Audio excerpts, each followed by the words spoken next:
Masih di Sapa Indonesia Malam, jumlah kasus pemutusan hubungan kerja atau PHK di tahun 2024 ini terus meningkat. Kementerian Ketenagakerjaan menyatakan 46.000 pekerja mengalami PHK pada periode Januari hingga Agustus 2024. Jumlah kasus pemutusan hubungan kerja atau PHK di tahun 2024 ini terus meningkat. Kementerian Ketenagakerjaan menyatakan 46.000 pekerja mengalami pemutusan hubungan kerja atau PHK pada periode Januari hingga Agustus 2024. Kami kutip dari Kompas.com, Menteri Ketenagakerjaan Ida Fauziah menyatakan PHK per Agustus itu 46.000. Sementara yang kami lakukan membuka job fair nasional, ruangnya masih cukup. Mudah-mudahan yang keluar dan masuk ini sama atau balance. Jika dilihat data di Kementerian Ketenagakerjaan, terdapat tren peningkatan jumlah kasus PHK dalam beberapa tahun terakhir. Pada tahun 2022, jumlah pekerja yang terkena PHK mencapai 25.114. Jumlah ini meningkat pada tahun 2023, tercatat 64.855 pekerja terkena PHK. Data tahun 2024 hingga Juli tercatat ada 42.863 pekerja kena PHK. Jumlah tersebut diperkirakan masih bisa bertambah. Jawa Tengah menjadi provinsi dengan jumlah kasus PHK terbanyak. Di Jawa Tengah hingga Juli 2024, jumlah pekerja yang terkena PHK mencapai 13.722. Provinsi kedua tertinggi kasus PHK ditempati DKI Jakarta dengan jumlah pekerja yang terkena PHK sebanyak 7.469. Kemudian disusul Banten sebanyak 6.359 pekerja terkena PHK. Sementara pihak Dinas Tenaga Kerja Provinsi Jawa Tengah mengklarifikasi data pekerja yang terkena PHK. Kadis Naker Trans Jawa Tengah Ahmad Aziz menyatakan, PHK di Jawa Tengah tak sebanyak yang diberitakan. Data jumlah pekerja yang di-PHK sepanjang 2024 di Jawa Tengah sebanyak 9.133 orang. Presiden Asosiasi Serikat Pekerja Indonesia, Mira Sumirat menyatakan, kenaikan harga pangan dan kebutuhan dasar berakibat pada banyaknya PHK. Ini kenaikan harga pangan, kemudian harga kebutuhan dasar pokok, ini melambung tinggi, rata-rata 20%. Tapi upah buruhnya itu hanya naik rata-rata 3%. Nah, dampaknya apa? Daya beli rendah gitu loh. Nah, ketika daya beli rendah, maka barang produksi yang dihasilkan oleh perusahaan kecil, menengah, besar itu menjadi nggak laku. Ketika nggak laku, maka perusahaan mengambil jalan, yaitu kan rugi nih. Lalu perusahaan mengambil opsi tutup perusahaan. Tutup perusahaan kan pada akhirnya banyak pekerja yang di PHK tuh. Selain ancaman PHK, saat ini kaum pekerja juga menghadapi masalah lain. Gaji mereka terancam dipotong untuk berbagai program yang dicanangkan pemerintah. Tim Liputan, Kompas TV.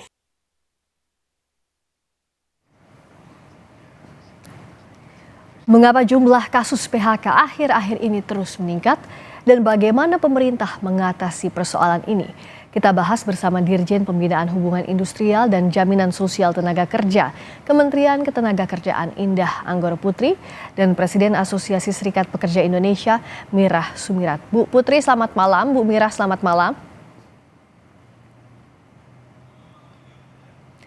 Selamat malam, Bu Putri dan Bu Mira. Bisa mendengar suara saya?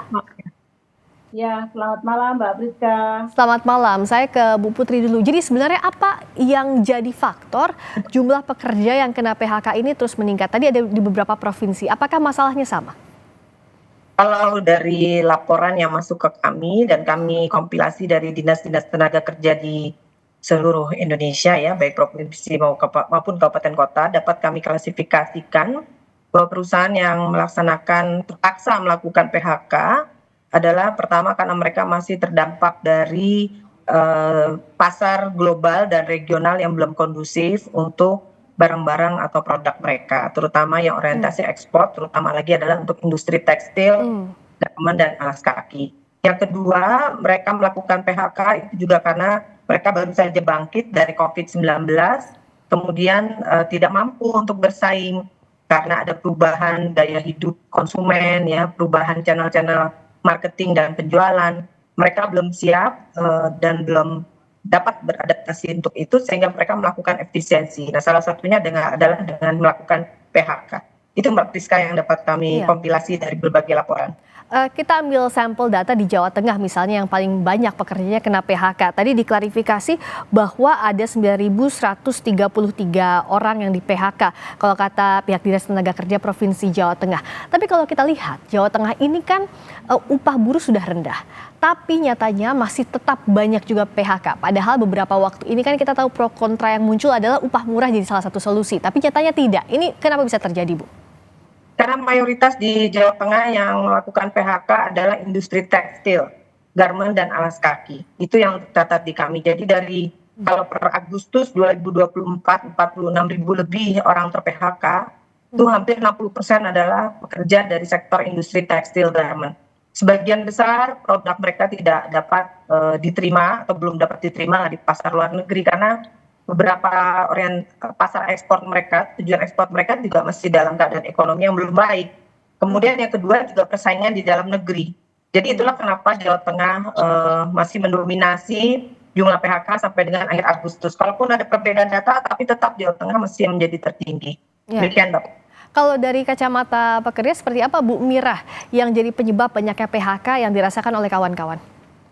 Ya, tahun 2020 itu kan ada COVID-19, lalu ada Undang-Undang Omnibus Law Cipta Kerja, lalu kemudian ada politik upah murah, lalu kemudian ditambah lagi tadi harga pangan yang tinggi, kemudian juga muncul regulasi yang dikeluarkan oleh Menteri Perdagangan RI.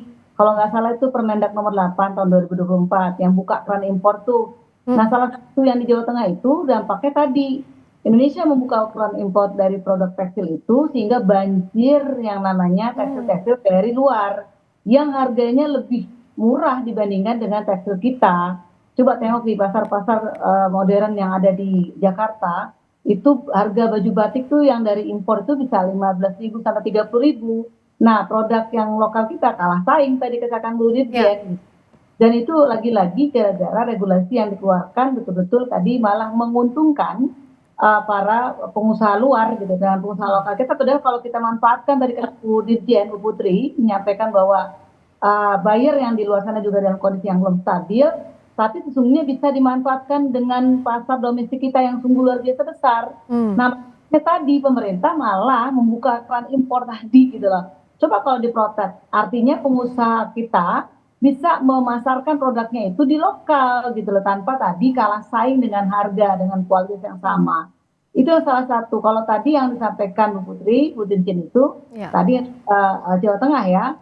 Tapi kalau secara umum, tadi dampak COVID-19, kita masih memang belum recovery, masih terus mengadakan perbaikan-perbaikan, masih bangun lah gitu ya. Kemudian juga tadi, harga pangannya tinggi tapi upahnya kadang ya belum bisa mengimbangi dengan harga pangannya tinggi gitu Mbak. Regulasi ini dianggap memberatkan bagi pekerja, apa upaya yang sudah dilakukan? Kalau yang Permendak nomor 8 untuk bebas dibuka impor itu ya sangat memberatkan. Dampaknya tadi banyak pengusaha tekstil alas kaki itu tutup. Kalah gitu. saing soalnya ya Bu ya? Iya, bisa dibayangkan cuma harga 15 sampai 30.000 dengan kualitas yang sama gitu, dengan ya pasti akan kolaps lah para pengusaha kita yang di lokal. Padahal pasar domestik itu besar banget gitu loh. Nah, Bu Putri, kita tahu kan ini bicara regulasi artinya antar kementerian dan lembaga. Sejauh ini dari Kemnaker apakah ada tadi bentuk bisa protes dari pekerja soal regulasi Permendak lah katakan yang dianggap memberatkan. Dampaknya kan ke PHK yang dirasakan oleh para pekerja. Ini sebenarnya ada koordinasi antar kementerian dan lembaga tidak Bu? Ya, saya rasa dari Kementerian Perdagangan dan kementerian lain pun juga sudah mencermati dan mengidentifikasi regulasi mana saja yang berdampak pada PHK. Kalau fokus kami dari Kementerian Ketenagakerjaan adalah memastikan bahwa PHK adalah keputusan paling akhir.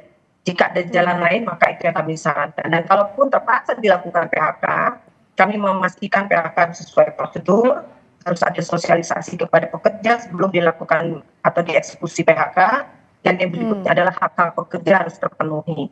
Dan yang terakhir, tapi ini justru penting, kami terus mengingatkan para pekerja untuk mengklaim JKP-nya, jaminan kehilangan pekerjaan, sebagai salah satu program jaminan sosial tenaga kerja yang muncul pasca Undang-Undang Cipta Kerja. Dan memang tercatat terjadi pertumbuhan yang cukup signifikan klaim JKP dari mulai Juni sampai dengan Agustus ketika PHK pun juga meningkat. Dan yang agak sedikit menggembirakan dari yang mereka klaim JKP ini ternyata sudah ada sekitar 2.724 orang yang kembali ke tempat kerja Iya. dari korban PHK. Nah, yang tadi menarik juga datanya adalah Gen Z juga banyak yang tidak memiliki pekerjaan. Kalau dari sisi Bu Mirah, apakah gap generasi ini juga berpengaruh? Apa kalau dari generasi paling muda ini sehingga sulit mendapatkan pekerjaan? Ya, yang pertama tadi status ya para kawan-kawan perusahaan ini sudah membuat status yang sekarang ini sistemnya adalah kontrak dan juga outsourcing kontrak yang sangat begitu cepat gitu ya. Kemudian yang kedua, kawan-kawan Gen Z ini juga kan dalam tanda kutip ya begitu dia keluar sekolah kebanyakan di SMK gitu, dia kurang persiapan dari sisi skill gitu, dari sisi kompetensi mereka. Artinya ketika dia mau mencari pekerjaan, satu sisi perusahaan menyiapkan standarisasinya adalah membutuhkan bidang ini gitu ya, A gitu, tapi satu sisi para calon-calon tenaga kerja itu belum menyiapkan dengan baik kompetensinya. Itu yang terjadi di Gen Z.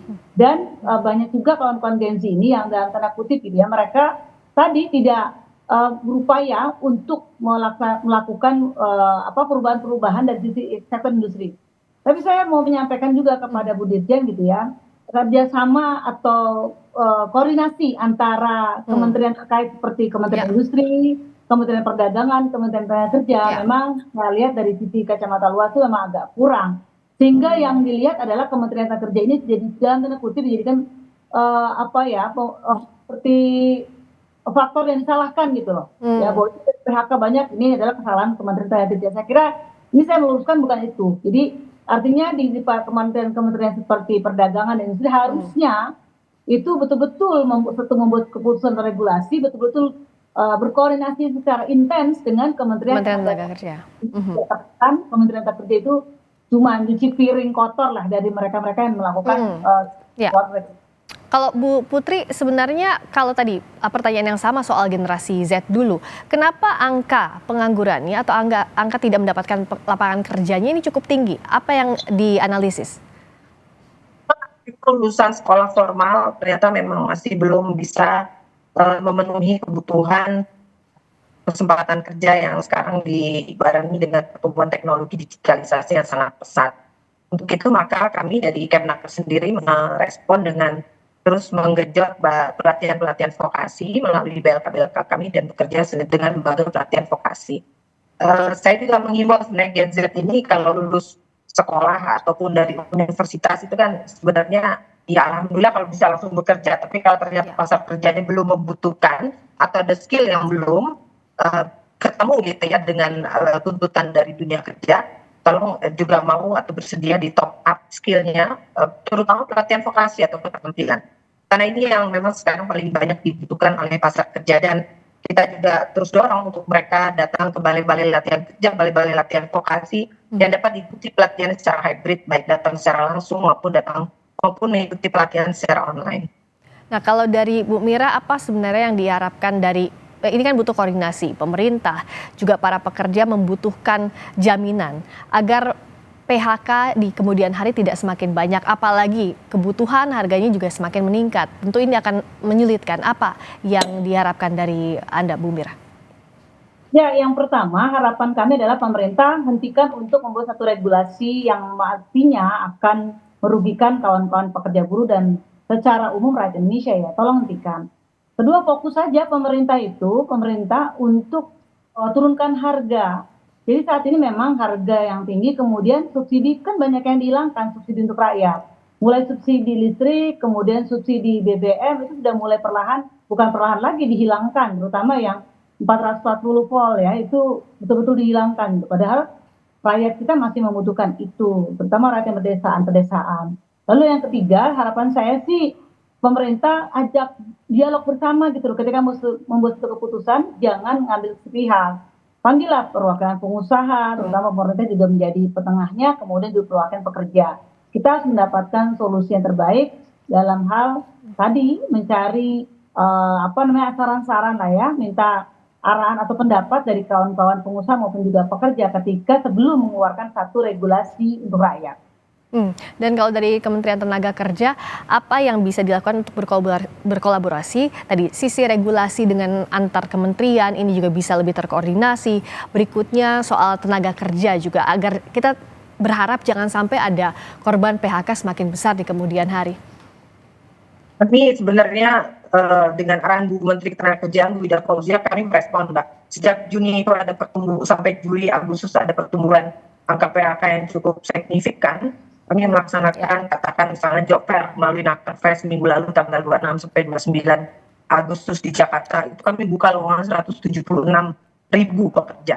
Bukan Kemnaker ya yang menyiapkan tenaga kerja, tapi kami bekerja sama dengan swasta. 176.000. Kemudian kami dorong dinas-dinas tenaga kerja juga melaksanakan job fair. Dan tadi saya mohon izin mengulang, dari korban PHK yang mengklaim JKP, ternyata by data hari ini sudah ada 2.700 orang lebih korban PHK yang kembali ke tempat kerja, artinya mendapat pekerjaan baru. Karena di dalam JKP itu selain manfaat uang tunai, ada manfaat informasi lowongan pekerjaan dan juga manfaat pelatihan. Jadi ya mudah-mudahan korban PHK bisa cepat mengklaim JKP-nya. Ya, dan kuncinya tadi kolaborasi ya, Bu Putri. Terima kasih atas tadi pandangannya Bu Putri juga Bu Mirah telah berbagi di Sapa Indonesia Malam. Selamat malam. Selamat malam.